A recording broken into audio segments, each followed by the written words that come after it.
అమెరికాలో అక్రమంగా నివసిస్తున్న భారతీయులను అగ్రరాజ్యం ప్రత్యేక విమానంలో వెనక్కు పంపింది. అయితే భారత వలసదారుల చేతులకు సంకెళ్లు, కాళ్లకు గొలుసులు వేసి స్వదేశానికి పంపినట్లు కొన్ని దృశ్యాలు సామాజిక మాధ్యమాల్లో వైరల్ అవుతున్నాయి.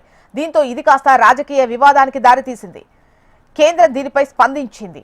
ఆ ఫోటోల్లో ఉన్నది భారతీయులు కారని స్పష్టం చేసింది. అయితే దీనిపై కాంగ్రెస్ నేతలు తీవ్రంగా స్పందించారు. వారిని నేరస్తులుగా పంపడం అవమానకరమని, ఓ భారతీయుడిగా ఇలాంటి దృశ్యాలు చూడలేకపోతున్నామని కాంగ్రెస్ నేత పవర్ ఖేడా ఆవేదన వ్యక్తం చేశారు. దీంతో ఇది కాస్త చర్చనీయాంశమైంది.